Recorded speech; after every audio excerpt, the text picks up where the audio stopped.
Good afternoon and welcome to today's Destination Insights series, The Philippines, presented by BBC and PATA. Welcome to everyone who's joining us here on Zoom and on Facebook. So before we begin, let me just first introduce myself. My name is Paul Brancan. I am the Director of Communications and External Affairs at the Pacific Asia Travel Association, and I will be your MC for today, and I will also be moderating the panel discussion later this afternoon. We have a great program with us today. First, we'll have a fireside chat with the Department of Tourism in the Philippines, followed by a panel discussion. As I said, I'll be moderating with BBC. We have Boracay Beach representative, and as well as the Department of Tourism of the Philippines will also be on that panel. Before we get into the webinar this afternoon, I just want to give some housekeeping notes. For those of you who are not familiar with Zoom, just want to let you know that you'll see on the bottom of your screen, there's two functions. There's a chat function and a Q&A function. As I said, we'll have a panel discussion where we'll be able to answer some of your questions. So please submit any questions you have using the Q&A function at the bottom of your screen. There is a chat function. Please do not submit any questions using the chat function. You can use the chat function to introduce yourself, say hello, where you're from, and maybe speak to other participants that are here as well. But any questions, please use the Q&A function at the bottom of your screen. So with that, I would like to now introduce you to giving our opening remarks. She is the Vice President of Greater China and North Asia from BBC Global News. She is responsible for generating advertising and sponsorship revenue from multinational and national advertisers based in Hong Kong, China, Macau, Chinese Taipei, Philippines, Japan, Korea, and other North Asian markets. She plays a key part in shaping the BBC's commercial strategy and brand positioning. She's also been appointed as the brand ambassador for the BBC. Ladies and gentlemen, please welcome Ms. Katie Zhu. Katie, over to you. Thank you, everyone. Good afternoon, and Secretary Benzon, fellow panelists and attendees. Thank you for joining us at this very special series, jointly organized by PATA and the BBC News. The Destination Insight series will focus on one destination at every session and look at how that destination is recovering from the impact of COVID-19 in terms of on-ground preparations and communications.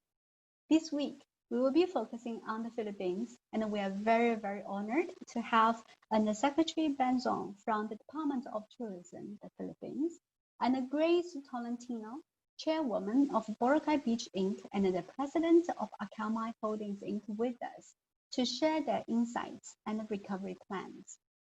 I'm sure we can agree that marketing and communication are equally as important as operational planning.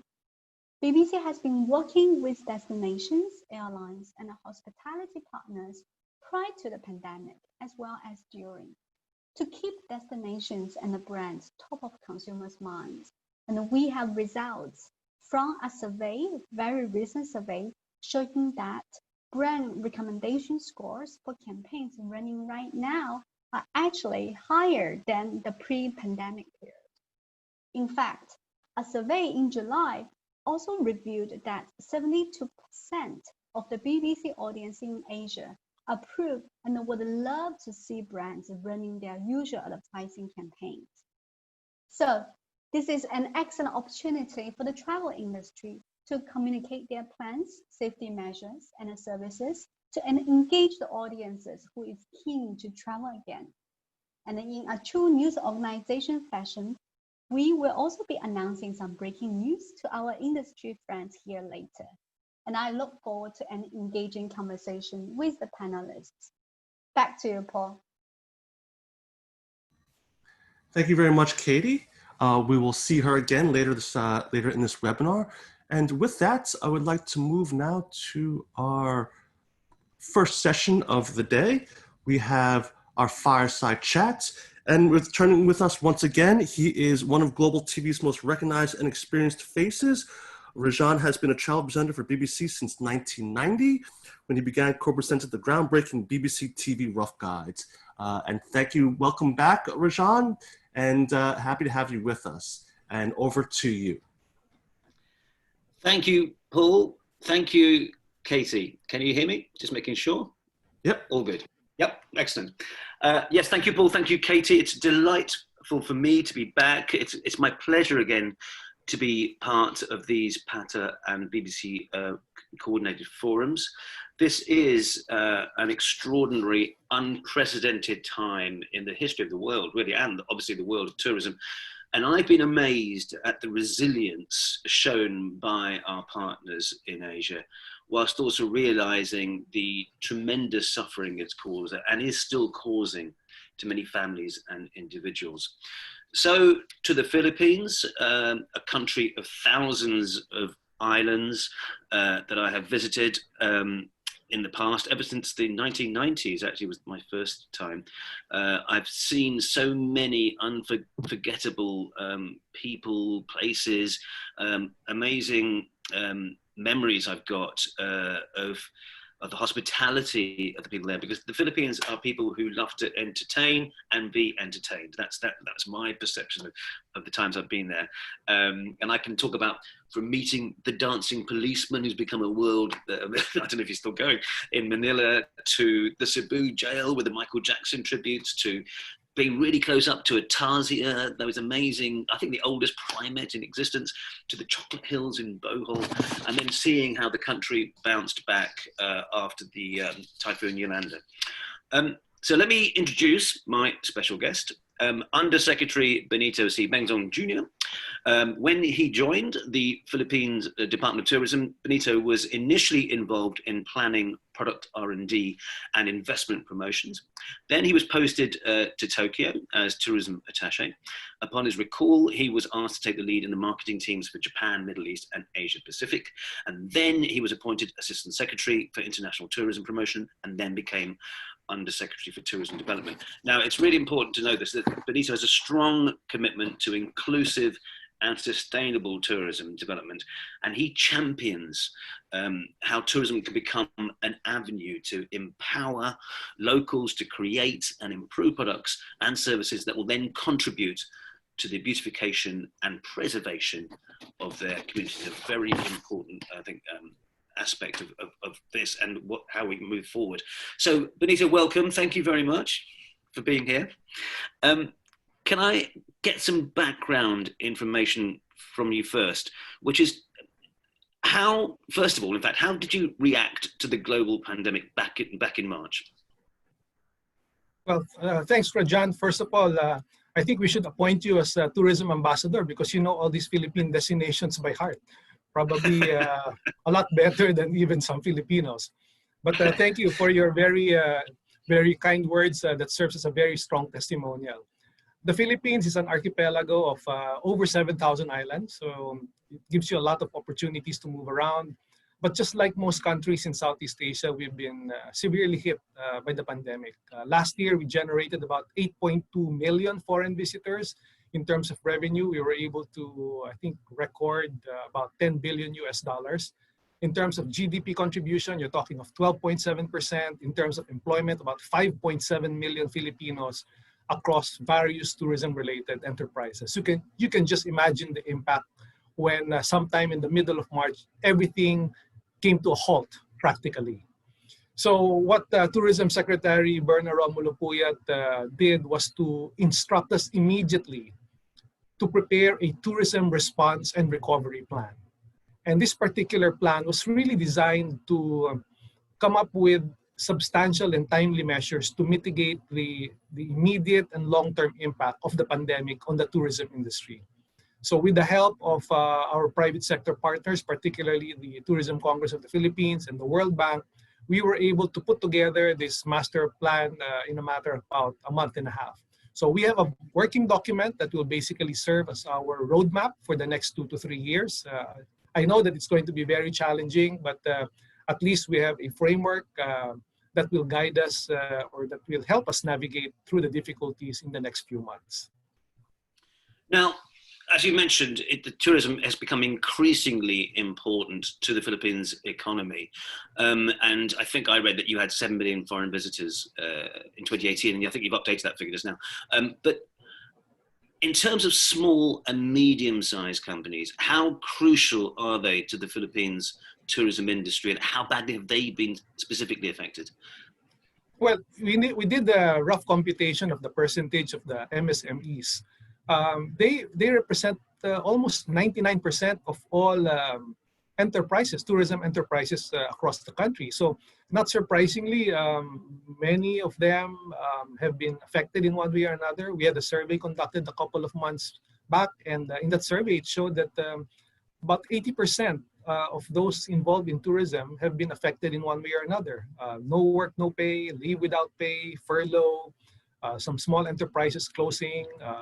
So you can imagine the impact that it has had on the industry as a whole, on enterprises, and even the workers. But this is precisely what we're trying to address now. We're coming up with our strategic programs to basically help, number one, the tourism enterprises, to help them get back on their feet through access to working capital loans. Second is that we would like to help the displaced workers, and we've done this through different forms of subsidies. And the third one would be to help prepare destinations and local communities. And this is by way of coming up with health and safety guidelines across the various subsectors of tourism: accommodation, tourist transport, restaurants, MICE facilities. So that is part of the overall strategy to make sure that the destinations are in place when we open up the borders. I mean, you have got more than 7,000 islands. Obviously, not all of them are functional as tourism venues, but we are talking family, quite often family businesses, aren't we? I mean, is there a danger of any of them falling outside the radar, not being protected by you? I mean, how do you make sure that everyone is okay? The priority is to help the micro, small, and medium enterprises. So just recently, we were able to set aside a substantial amount to help the small enterprises get back on their feet. And this is by way of, as I mentioned earlier, interest-free loans. Very short grace period. Let's say a reasonable grace period, a reasonable repayment period, but all geared towards making sure that the MSMEs are able to get back on their feet.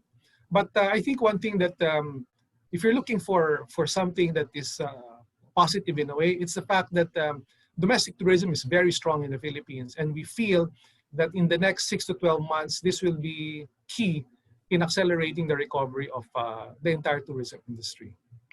I was going to get onto that. Absolutely right. I mean, number one, has there always been a tradition of domestic tourism in the Philippines? Because obviously that comes into play. Because if countries are not used to it, the psyche isn't there to travel within the country, then it's quite hard to get people to do that. But in the Philippines, is that the case, that the people have always traveled?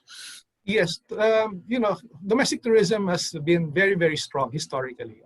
Last year, we recorded about 110 million domestic trips. No? But, admittedly, sometimes in reporting, there seems to be a bias in favor of inbound tourism. When in fact, when you look at the number of domestic visitors, they outnumber that of foreign visitors. And even in terms of revenue, in dollar terms, domestic tourism generated about $60 billion US.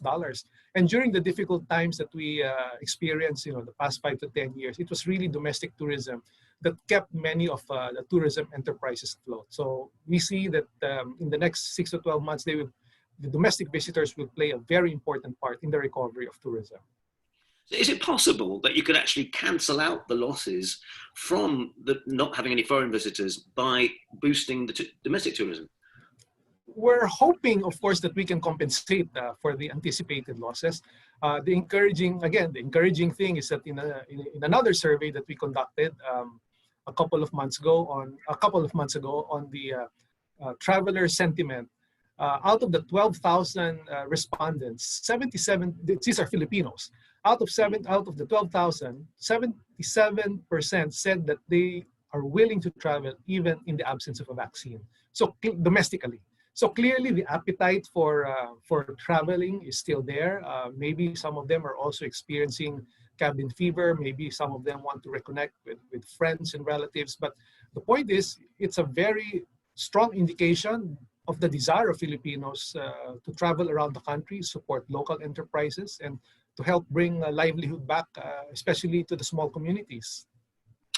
What about in terms of creating these bubbles that many countries are looking at, bridges or whatever you want to call them, with neighbouring countries? I mean, how possible is that? Is that happening at all? Are you talking about that? Our strategy at the moment is to focus on domestic tourism corridors.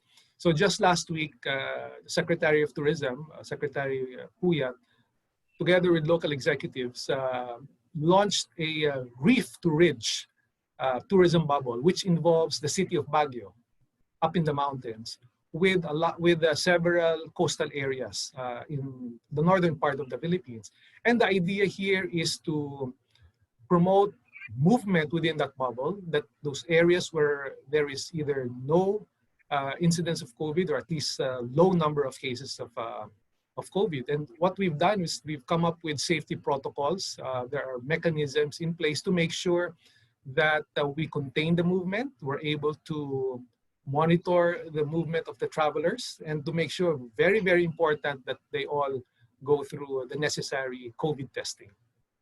Eventually, when this is successful, because it's only been, it was enrolled, it was launched just last week. The formal opening will be in a couple of weeks' time. After that, we will look at other domestic destinations, and then eventually with international destinations.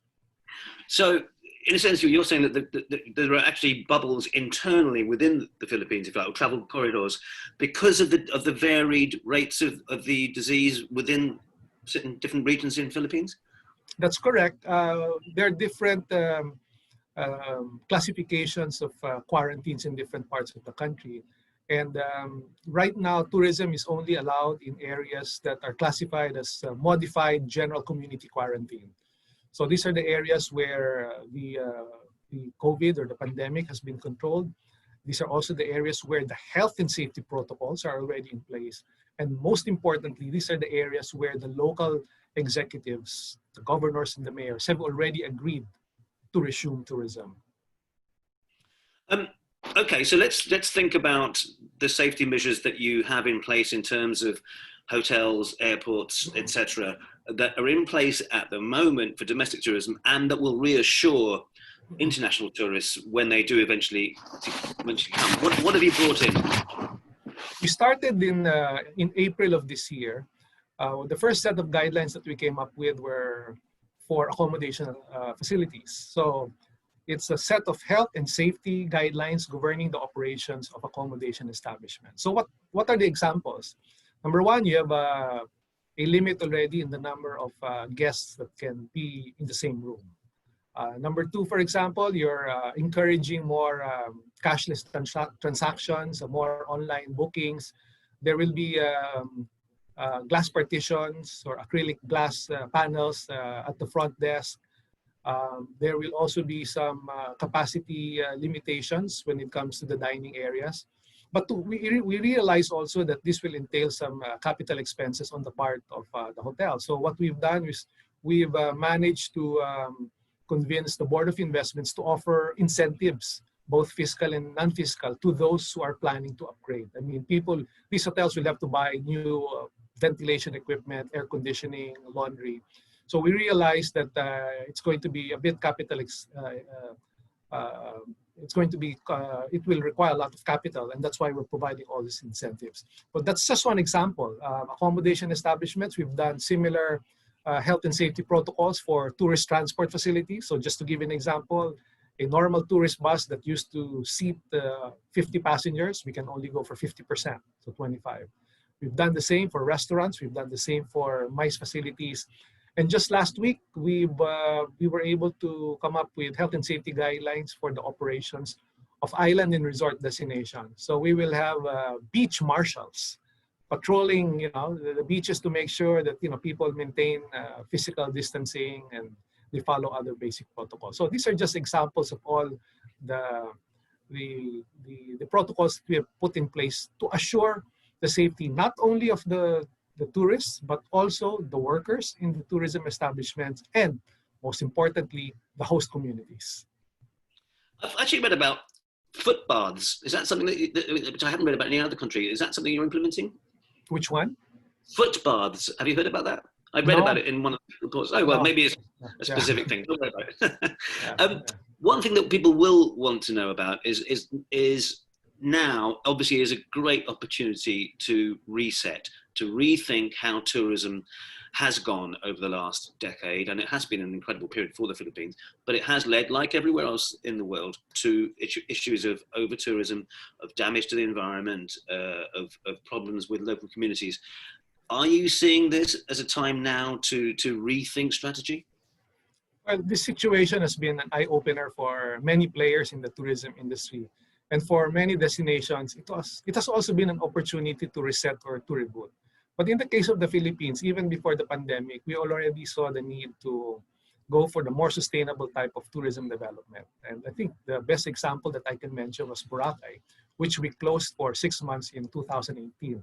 It was a difficult decision because many enterprises, many workers were affected. But we already knew that at that point, it was at a critical area, and we've had to step in to make sure that, number one, carrying capacity was observed, and to make sure also that the necessary service infrastructure was adequate to meet the growing number of visitors to the island. So to this day, we have managed to limit the number of visitors to the island. We have managed to come up with all the safety protocols, and we've also managed to make sure that the necessary service infrastructure, strategic infrastructure is in place. So this is the kind of model that we are looking at for the other destinations. And I guess in a way it's also very timely because the pandemic has kind of compelled many destinations to go that particular route. Low capacity or low density kind of travel experience, but high value.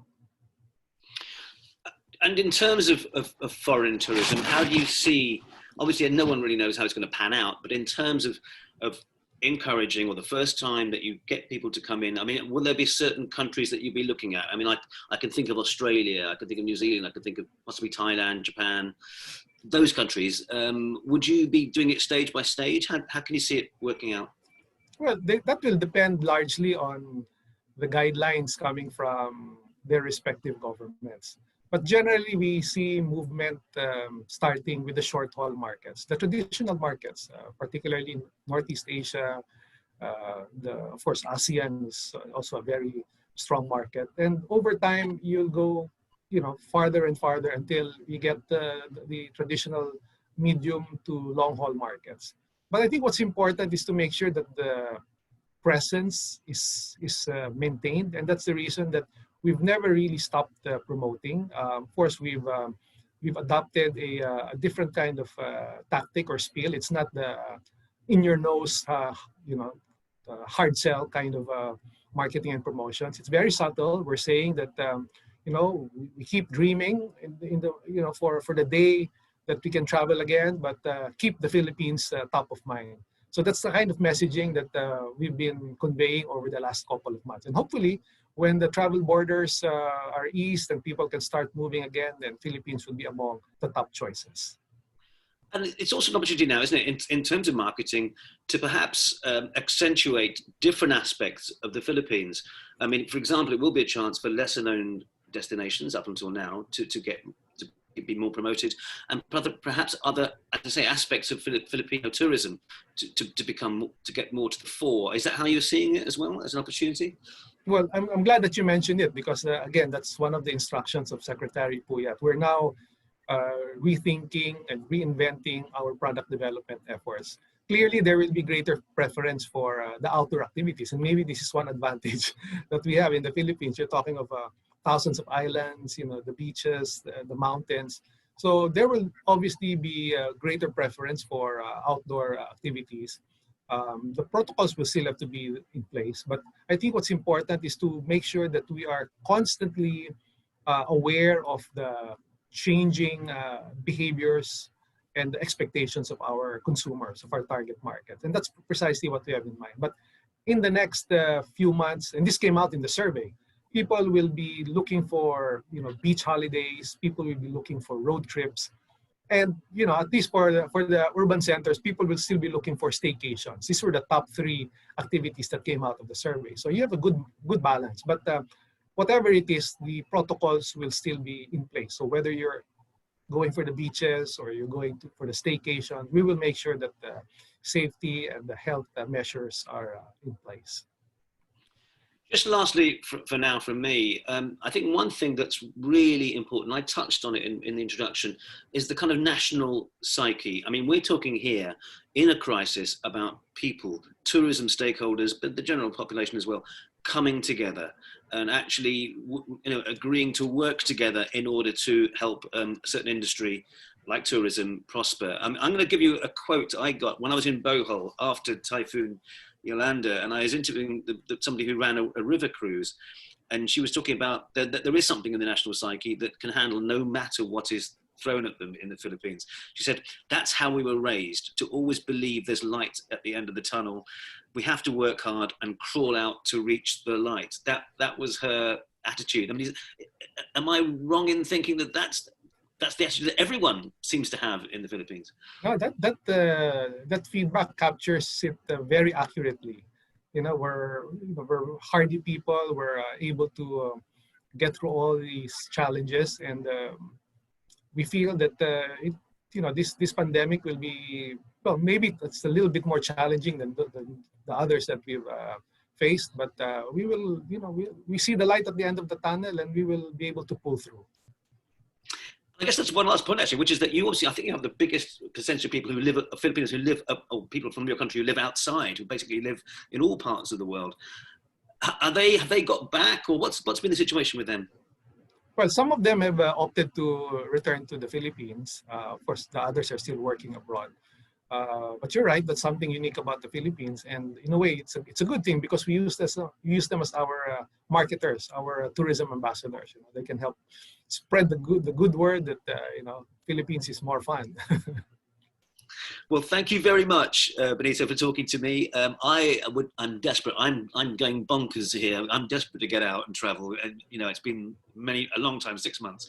So the Philippines will definitely be somewhere on that list when I can get to Asia. But I'm going to hand back. You're going to stay there and stay with the panel, and I'm going to hand back to Paul. But thank you so much indeed for joining us for this talk.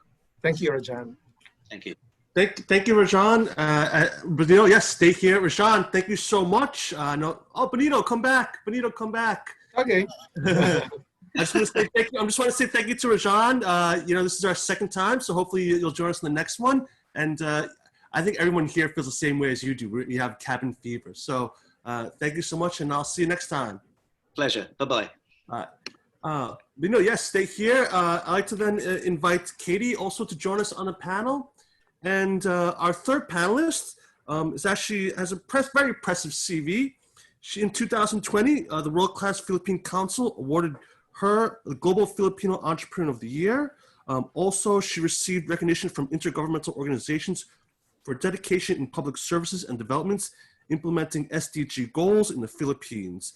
She's received world accolades, took part in many global forums and international magazines, from Forbes Women, WBAF, Smart Entrepreneur, Lady Boss, Tampa Dispatch, and World Class Council.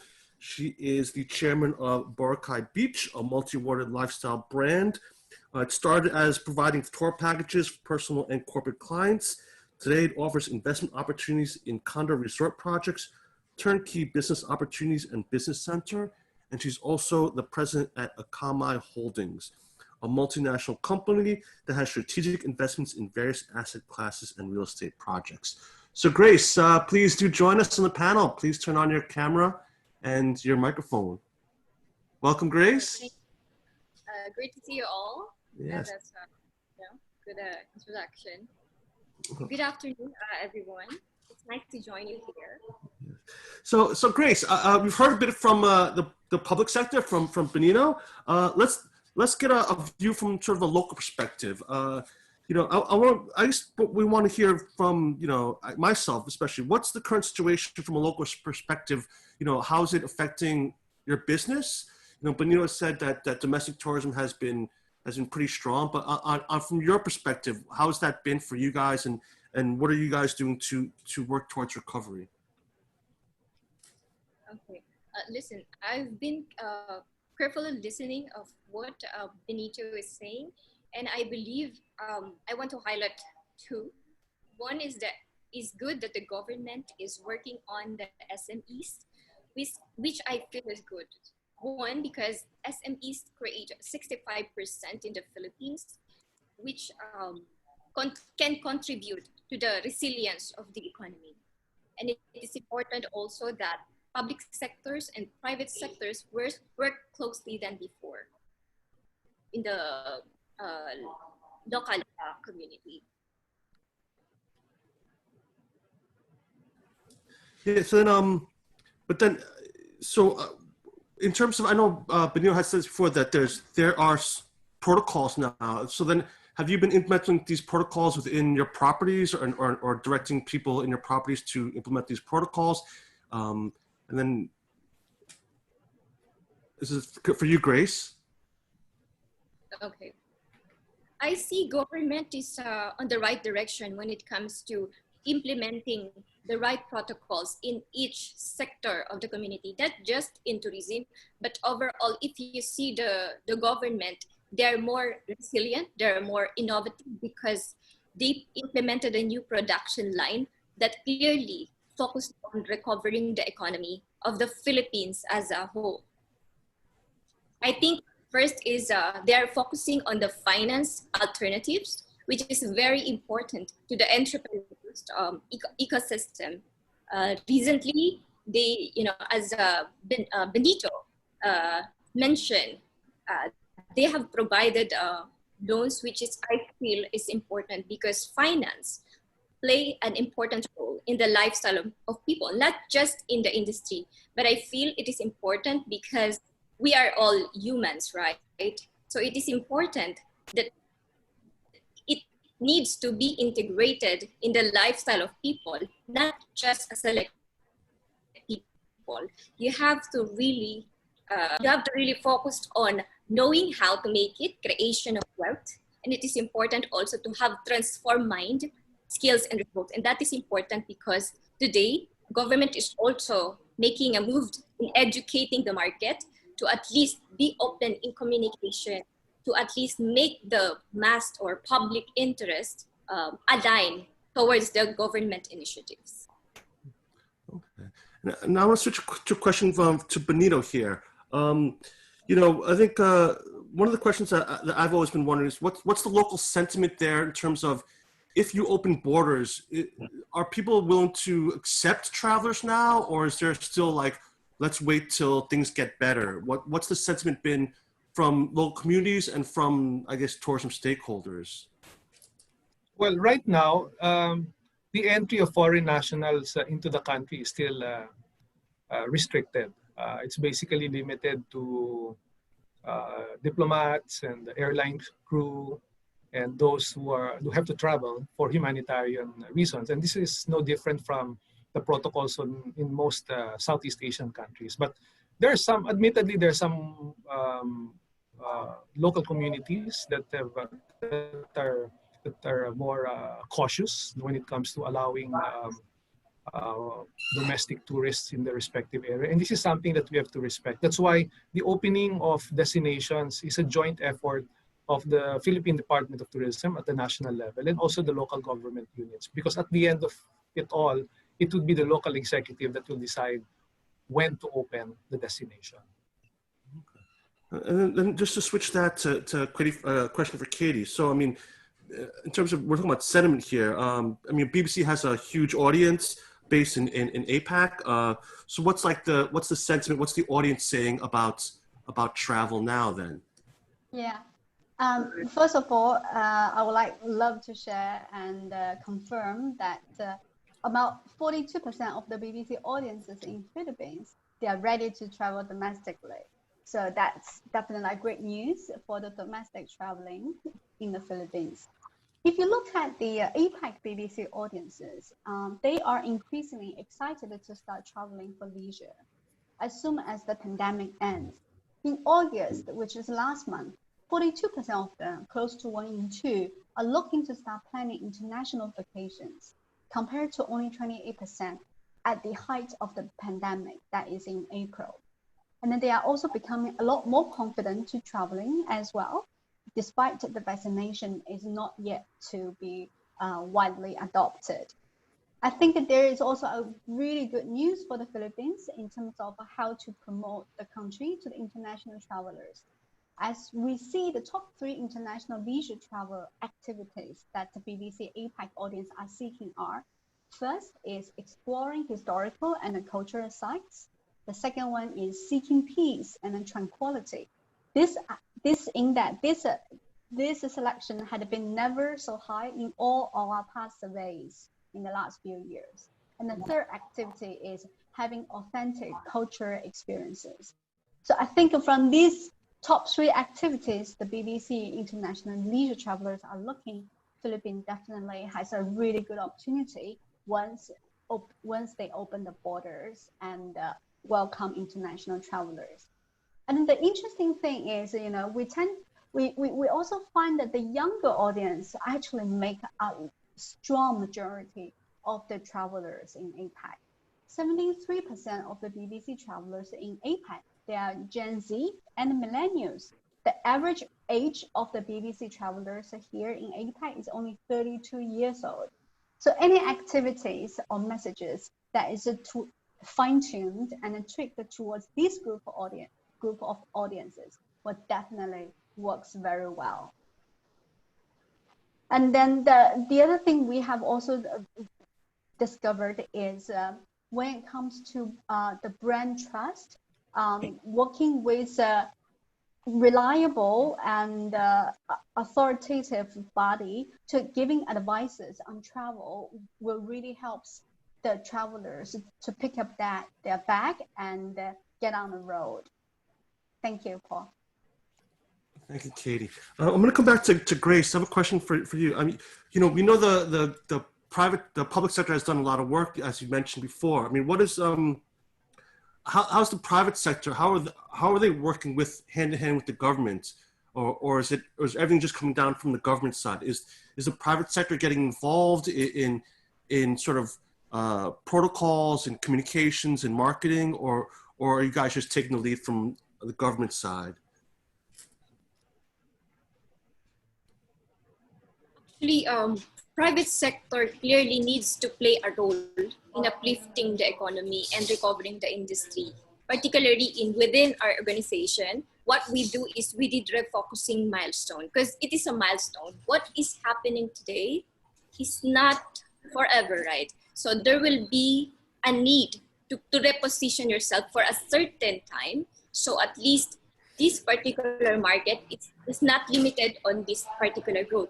We make sure that our growth is not limited. So we made some repositioning, and we make sure this is also the moment for planning to develop new production lines. Second, to make sure private sectors are human talents, right? So it is important to at least enhance the unique value proposition of each product. That the products is not focused on not the niche of the market, but it needs to appeal to all. Like for now, there are growing peak youth stage. The old population is replacing by new, modern millennials from before. So now these millennials, there is an enhanced lifestyle. There is a changing needs of the market that needs to be looked at, because now you cannot force person to buy a product. You need to really know what they need and address that need. So it is important when you approach a millennial, because millennial you have to look at 10 years from now. Millennials will no longer be millennials, but they will be your future customers. They will be your investors, which is tourism is all about.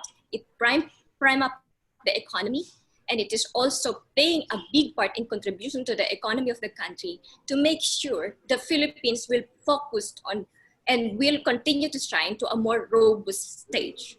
So I feel that private sector, from what we did in the organization, you have to focus on a better value proposition, whether uniqueness, convenience, and you really have to appeal to all.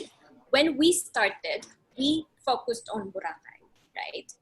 So we see a need to make sure that everything that we do needs to make commercial sense as a private sector, and it needs to be sustainable. So at least we can apply the same discipline to different parts of the country which we live, that even you're working from home or you're working anywhere you want, it is a lifestyle. So you know from where you are how to make to continue what you're doing. Despite external events, you continue to be more progressive and you continue to be at least at peace that what you do can be long-term, and it needs to be aligned to the long-term development of the Philippines. Which what we did is we do refocusing for finance alternatives, which is, I feel, important because that can boost infrastructure, hospitality, and can clearly sustain the entrepreneurs, which is a driving force of this economy. Well, thank you. And I'm sure we'll go to Benito. I mean, so, you know, the current situation, it's complex, right? It involves many different ministries. It involves many different stakeholders. I mean, has it been that difficult working with that many stakeholders to sort of all be on the same page? Is the private sector like, are they working with you together, or has it just been sort of more difficult during the certain times? Well, maybe one thing that we're fortunate to have is a very strong relationship with the private sector. And by law, there is a group that is mandated to serve as the consultative body. This is the Tourism Congress of the Philippines.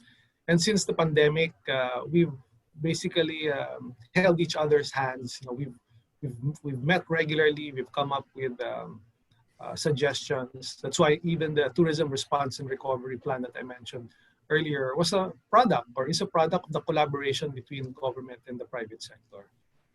One thing that maybe worked to the advantage also of the Philippines is that the different associations representing the different subsectors, whether it's transportation or MICE or tour guides or tour operators, all rallied behind the efforts of the Department of Tourism. So even early on, Secretary Berna Puyat was already meeting with the stakeholders regularly. So we were able to listen to them. We were able to get their issues, their concerns, and these are all reflected in the master plan that I mentioned. And not surprisingly, the number one issue that came up is finance. So that's exactly what we're working on now, to provide financial assistance to our stakeholders. There's a question here about, I guess, investment, but we'll get to that when we get to the Q&A. Just want to get to the last question here to Katie. So at representing BBC, how can a media like the BBC News help both travel industry and consumers during times such as these? You know, it's important to have authoritative, trusted news. So how can you guys help in that regard? Yeah. So I'm going to put up a couple of slides just to share with the participants today. And you know, as I prelude early, this is the true BBC news fashion. It's the first time ever we announced this initiative with the travel industry partners. So. Yeah.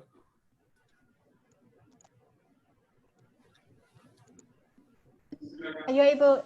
Yep. It's okay? Looks good. Cool. Looks good.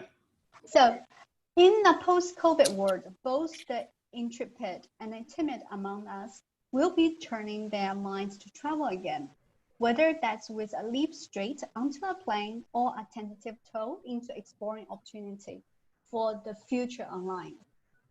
As each country across the world deals with the crisis in very different ways, the travelers will face a very complex web of rules and ever-changing regulations around where they can travel to and what they will face upon return to their home countries. So in short, not all destinations will be equal. Explore a New World on bbc.com travel section is a comprehensive tool for our engaged audiences, made possible by the sponsoring travel brands. This online destination will be available to everyone and is designed to help all types of travelers as a consolidated source of trusted information to explore destinations through their screens and to navigate a new world of travel opportunity when they are ready to pick up their bag and go.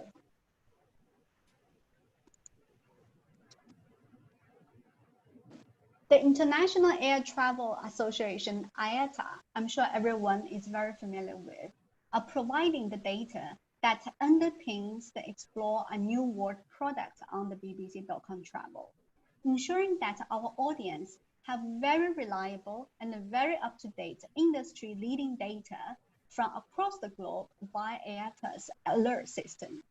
We are also generating from our audience insight and making our online user experience as simple and smooth as possible for our online audience. You just need to input your origin and where you would like to fly to, either a region or a country. The BBC Travel Destination will show you the selection of possible destinations which has no travel restriction or certain travel restriction. And once you choose one destination, for example, Taiwan, we will update you with the latest travel regulations and advices. The award-winning travel journalism content from the BBC for that particular destination will also give you more inspiration and ideas of what you can do when you go there. We even integrated with the OTA online booking engine.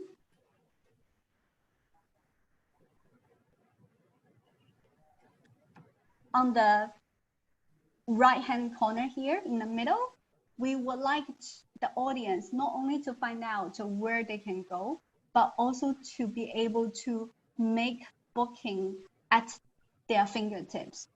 So we believe this online destination, Explore a New World, will not only help audiences start planning their travel again, but will also enable the travel sector to proactively deliver their messages in a very relevant environment with potential high conversion rate. So this is something we are planning and will be launching with the support of the business very, very soon. Thank you, Paul. Thank you very much, Katie. So we have some time here now. We have a lot of questions here, so let's try to get through as many as we can with the time we have left. We had mentioned, I guess both Grace and Benito had talked about loans and investments. So I'll just jump to this question first. With regards to mention to no interest loans, will the Philippine DOT be the lead agency handling the loan program? I would assume not, but I'll let Benito answer that question. No, the DOT will only help facilitate the loans, but there's another government agency which will take care of administering the loans. It's called the Small Business Corporation under the Philippine Department of Trade and Industry, but we will help. So then for anybody that wanted then to get any loans or assistance, they would go through that agency, right? Yes, that's correct. And everything then would be on that website for people, SMEs, to be able to then be able to get the money needed to be able to sustain themselves for the next few months or. That's absolutely correct. Okay, all right. I think we answered this one live. So, and then I guess what were the parameters for choosing Baguio as the travel bubble experiment over, let's say, Clark in central Luzon or Bohol in the Visayas region?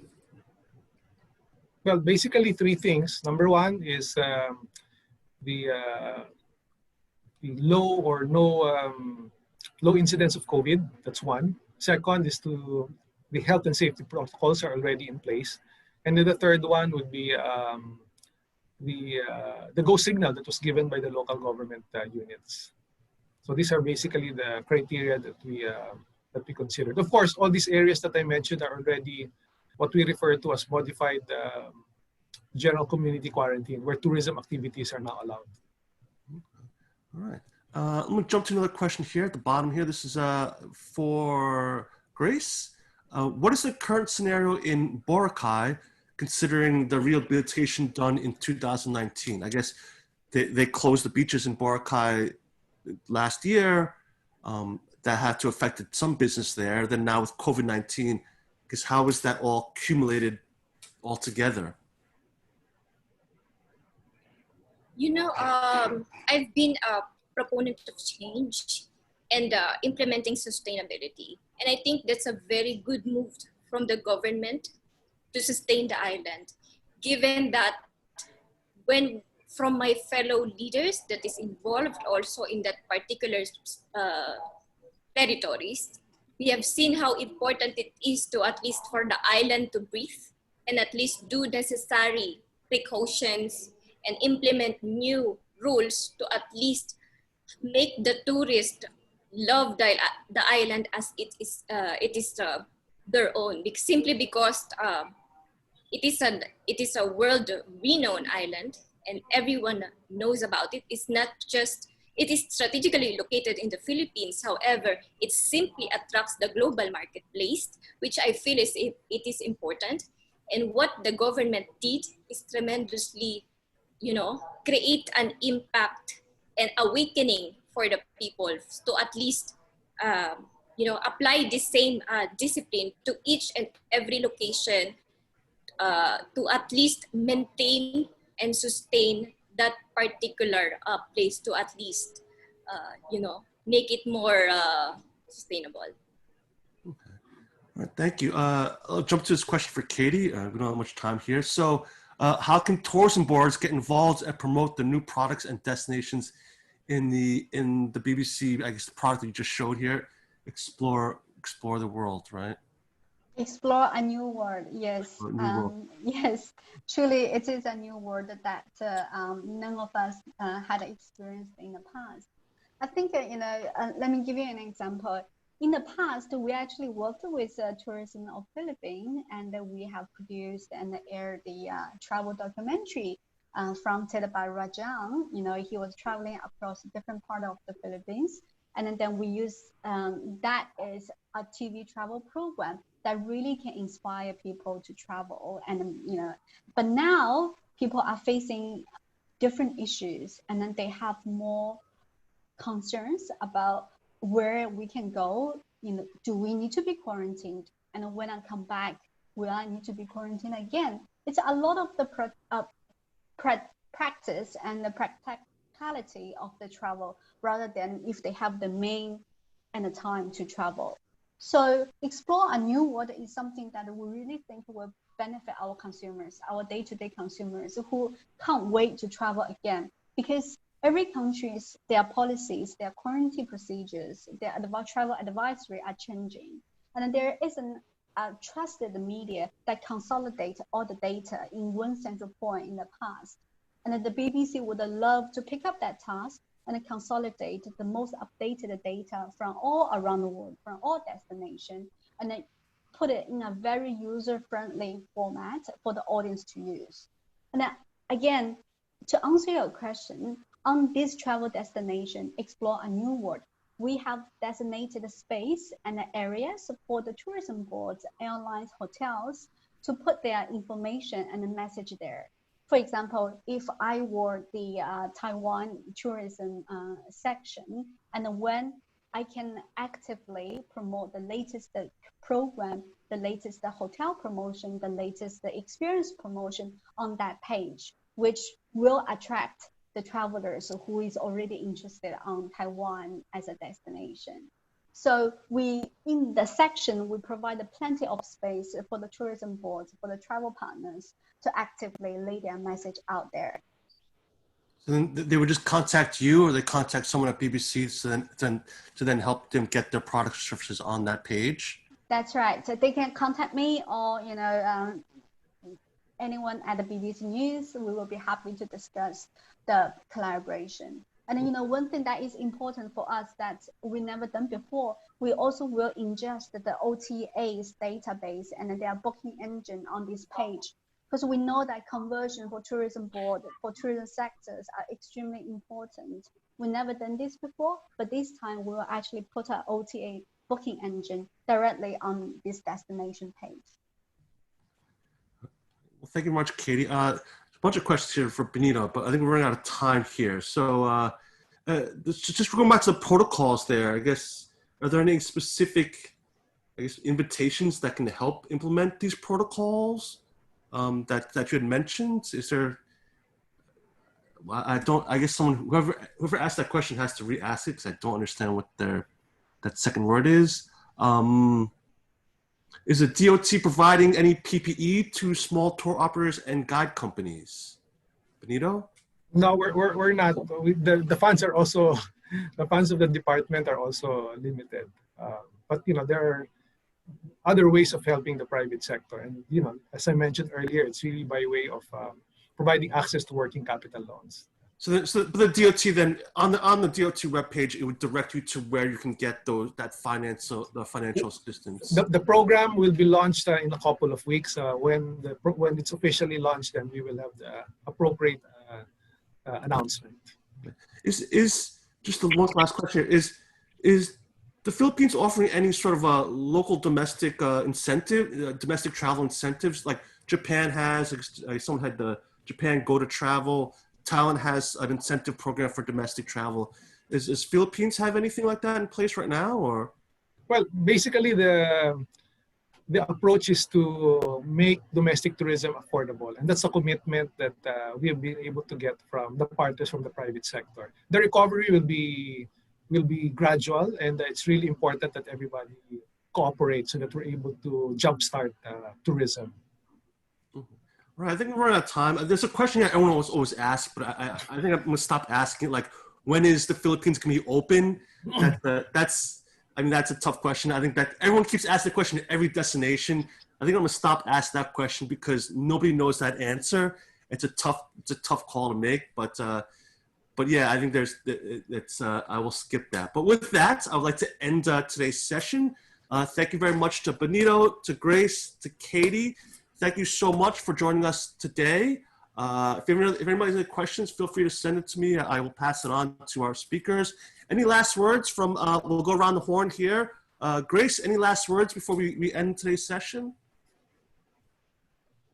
Well, I think I would like to thank you for this opportunity that we are able to share our perspective and insight in at least showcasing the Philippines and how it needs to complement within public and private sectors. And it was nice to be with my panelists, Department of Tourism, Benito, and for the organizers, thank you very much. Katie, you're next. Any last words before we end this off? Yeah, I would just like to invite everyone and to stay tuned to the launch of Let's Explore a New World on BBC Travel, where not only you can book your travels and check out all the latest travel regulations and advisory, but get amazing inspirational ideas about the destination and the things you can do, and also to our travel partners who will be able to proactively and directly communicate to the consumers on this destination. Stay tuned. Yes. Oh, I look forward to it. It looks very interesting. I want to see more once it launches. Benito, you get the last word. Anything you want to leave our audience with before we end today's session? Well, thanks to PALTA and BBC for this privilege, this opportunity to be part of this program. And of course, a big thanks also to my fellow panelists, Grace, Katie, and of course, Rajan earlier. The only message that I have is, we keep dreaming, and soon enough, we will wake up to our favorite destination, and that destination is going to be the Philippines. See you here. Thank you, Paul. Thank you. Thank you, Mario, as well. Yes, Mario's here back in the background. Oh, thank you, Mario. Thank you, Mario. Thank you, Mario. Mario. All right, so you guys can all leave. You guys can all turn off your cameras and go on mute, and I'll just do a quick wrap up here. So let me share my screen while everyone here is leaving. So that ends today's session. Thank you very much, everyone, for joining us, both here on Zoom and on Facebook. I just want to give you just a couple notes. If you enjoyed today's webinar, we do have a couple more webinars coming up. Next week, we have 2 webinars. First on Tuesday at 3 p.m. We have travel buyers in the age of COVID-19, find out what travel agents, travel consultants, travel buyers, what are their thoughts about what's happening, how are they planning for the future. Should be a very interesting conversation with Min Yoon, Simon, and Karen Zhao. And then on Wednesday, we have Tourism Strong, Solutions for a Sustainable Travel Recovery. It's being led by PATA's Director of Sustainability, Mr. Graham Harper. He'll be joined by the founder of GLP Films, our good friend, Mr. Rob Holmes. You can find all information about our webinars on our website. Just go to pata.org, and there you'll see just webinars, and you'll see all upcoming webinars that are happening. We will also, later this month, we also have our virtual PTM. It's in conjunction with the Sichuan International Travel Expo. It is a trade show, a virtual trade show. So I think for our members, it's a free booth. I think there's still time you can get a booth. There are pre-match appointments. Non-members can join too, but I think there's a cost to it as well. More information is available on our website. In terms of, there's some questions here. The link for the launch, I don't think they've launched yet, but I'm sure BBC will do a press release once they've launched that product that she was talking about before. So keep an eye out for that. Any other questions about today's webinar, about any of our past webinars, anything else that will that you might have questions about, feel free to email me. My email is very simple. It's paul@pata.org. You can check out more information about PATA at our website. Again, it's pata.org. I think that ends it. That ends today's webinar. For those of you who might have missed any section of this webinar, it is actually on our Facebook page. So this was being live streamed on our Facebook page. This will also be uploaded on our YouTube channel later next week. So please feel free to come back and catch any parts you missed. Thank you once again to our speakers. Thank you very much to the Department of Tourism Philippines. And thank you very much to our good friends at the BBC. And of course, to all our speakers, Grace, Benito, Rajan, and Katie. And with that, that ends today's webinar. Thank you very much, and I'll see you hopefully at our next webinar. Take care.